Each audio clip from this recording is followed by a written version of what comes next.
प्रदेश में जब सत्ता बदलती है तो सत्ता बदलने के बाद जो पहला सवाल आता है कि अफसरों की तैनाती योग्यता के आधार पर हो रही है या फिर जाति के आधार पर। 2017 में सूबे में सत्ता बदली, समाजवादी पार्टी के हाथों से सत्ता की कुर्सी भारतीय जनता पार्टी के हाथ में आई और मुख्यमंत्री बने गोरक्षनाथ पीठ के पीठाधीश्वर योगी आदित्यनाथ। यूं तो योगी आदित्यनाथ संत समाज से आते हैं, लेकिन क्षत्रिय कुल में जन्म होने के कारण उन पर क्षत्रियवाद का भी आरोप लगना शुरू हुआ। सीएम की कुर्सी पर बैठते ही योगी आदित्यनाथ पर विपक्ष ने आरोप लगाना शुरू कर दिया कि पूरे प्रदेश में ठाकुरवाद हावी है और हर जगह प्राइम कुर्सी ठाकुरों को दी गई है। समाजवादी पार्टी के मुखिया अखिलेश यादव और उनके तमाम नेताओं ने योगी आदित्यनाथ पर यह आरोप लगाना शुरू कर दिया कि ठाकुर अफसरों को योगी आदित्यनाथ सरकार में प्राइम कुर्सी दी जा रही है। इन आरोपों की सच्चाई जानने के लिए हमने एक पड़ताल की। हमने उत्तर प्रदेश के सभी 75 जिलों में तैनात जिलाधिकारियों की लिस्ट निकाली और उनकी जातियां बनाई। नियुक्ति विभाग के आंकड़ों और तमाम वरिष्ठ अधिकारियों से राय लेने के बाद हम इस नतीजे पर पहुंचे कि योगी आदित्यनाथ पर जो आरोप अखिलेश यादव लगाते हैं उसमें कितनी सच्चाई है। आइए आंकड़ों के माध्यम से इस कहानी को शुरू करते हैं। सबसे पहले बात करते हैं क्षत्रिय जिलाधिकारियों की।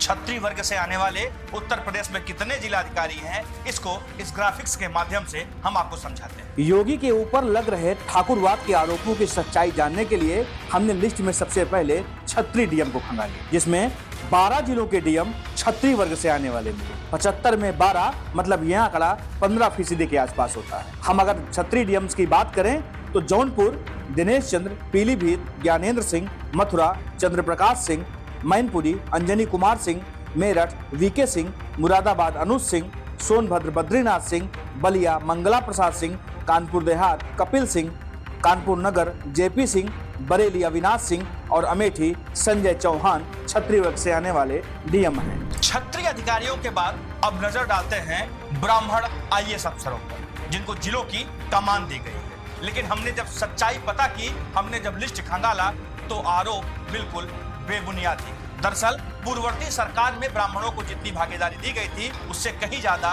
भागीदारी इस सरकार में ब्राह्मण अफसरों को दी गई। हाल ही में विधानसभा में अखिलेश यादव की पार्टी के बड़े नेता माता प्रसाद पांडे ने सरकार पर ब्राह्मण विरोधी होने का भी आरोप लगाया।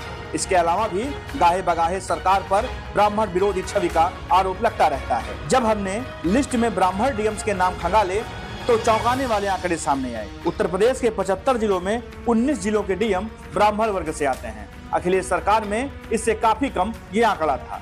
हमने जब ब्राह्मण डीएम के नाम खंगाले तो वाराणसी सत्येंद्र कुमार, हरदोई अनुनय झा, महोबा गजल भारद्वाज, बुलंदशहर श्रुति, हापुड़ अभिषेक पांडे, मऊ प्रवीण मिश्रा, हाथरस राहुल पांडे, जालौन राजेश पांडे, प्रतापगढ़ शिव सहाय अवस्थी, औरैया इंद्रमणि त्रिपाठी, कन्नौज आशुतोष अग्निहोत्री, फर्रुखाबाद आशुतोष द्विवेदी, इटावा सुभ्रांत शुक्ला, मुजफ्फरनगर उमेश मिश्रा, बहराइच अक्षय त्रिपाठी, श्रावस्ती अजय द्विवेदी, बाराबंकी शशांक त्रिपाठी, लखनऊ विशाख जी अय्यर और अंबेडकर नगर में अनुपम शुक्ला डीएम हैं। ये सभी ब्राह्मण वर्ग से आने वाले जिलाधिकारी हैं। ठाकुर और ब्राह्मणों के बाद अब बात ओबीसी। अखिलेश के पीडीए का पहला शब्द पी यानी पिछड़े। हमने पिछड़े अफसरों को लेकर भी एक पड़ताल की। पिछले जात से आने वाले इन अफसरों को कहां पोस्टिंग दी गई है, किन जिलों में इस जात से आने वाले लोग जिलाधिकारी हैं, इसको लेकर भी हमने विस्तृत पड़ताल की और चौंकाने वाले रिजल्ट सामने आए। हमने जब लिस्ट खंगाली तो हमें 75 जिलों में 21 जिलों के डीएम पिछड़ा वर्ग से आने वाले मिले। इसमें सीतापुर अभिषेक आनंद, शाहजहांपुर के डीएम धर्मेंद्र प्रताप सिंह, आगरा के डीएम अरविंद मलप्पा बंगारी, बांदा की जे रीभा, लखीमपुर खीरी दुर्गा शक्ति नागपाल, गौतम बुद्ध नगर मेधा रूपम, संत कबीर नगर के डीएम आलोक कुमार, रामपुर जोगिंदर सिंह, संभल राजेंद्र पैसिया, मिर्जापुर पवन गंगवार, आजमगढ़ रविंद्र कुमार, एटा प्रेम रंजन, प्रयागराज के डीएम मनीष वर्मा, गोंडा की प्रियंका निरंजन, कुशीनगर के महेंद्र सिंह तंवर, महाराजगंज के संतोष शर्मा, शामली के अरविंद चौहान, अयोध्या निखिल टिफुंटे, फतेहपुर रविंद्र सिंह, सिद्धार्थनगर के डीएम राजा गणपति आर और भदोही के डीएम शैलेश कुमार पिछड़ा वर्ग से आने वाले अधिकारी हैं। ब्राह्मण, क्षत्रिय और पिछड़ा, इनके बाद नंबर आता है उस वर्ग की जिसे हमेशा विपक्ष कमजोर बताता रहता है। जी हाँ, हम बात कर रहे हैं SC ST वर्ग की, जी हाँ, हम बात कर रहे हैं अनुसूचित जाति और जनजाति वर्ग की। हमने जब लिस्ट खंगाली तो हमारे सामने जो नतीजा आया वो चौंकाने वाला। 75 जिले में 11 जिलों के अधिकारी SC ST वर्ग से आते हैं। यानी जब हम पूरी लिस्ट की बात करें तो तकरीबन 14.5% इनकी भागीदारी जिलाधिकारियों की लिस्ट में हमने पाया।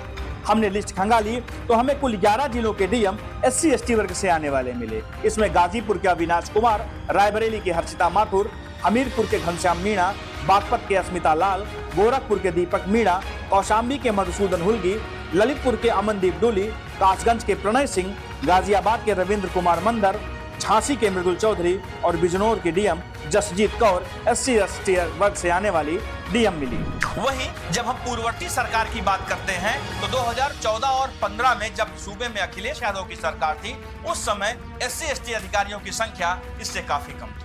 यानी योगी आदित्यनाथ की सरकार में SC ST अधिकारियों को भी काफी मात्रा में भागीदारी दी गई है और उन्हें जिलों की कमान सौंपी गई है। वहीं 11 जिलों के डीएम ऐसे थे जो सामान्य वर्ग से आते हैं, जिसमें चंदौली के चंद्रमोहन गर्ग, बस्ती के रवीश गुप्ता, अमरोहा की निधि गुप्ता, बदायूं के अविनाश राय, अलीगढ़ के डीएम संजीव रंजन, सहारनपुर के डीएम मनीष बंसल, बलरामपुर के पवन अग्रवाल, देवरिया की दिव्या मित्तल, फिरोजाबाद के रमेश रंजन, उन्नाव के गौरांग राठी और सुल्तानपुर के डीएम कुमार हर्ष शामिल हैं। इस वीडियो में दिखाए गए सभी आंकड़े DOPT की सरकारी वेबसाइट पर दी गई जानकारी के आधार पर तैयार किए गए हैं। तो वैसे में मुख्यमंत्री योगी आदित्यनाथ पर लगे ठाकुरवाद के आरोपों में कितनी सच्चाई है वो ये आंकड़े खुद बयां कर रहे हैं। खैर, राजनीति में जाति, धर्म, मजहब, इन तमाम चीजों पर राजनीति हमेशा से चलती रही है और शायद आगे भी चलती रहेगी।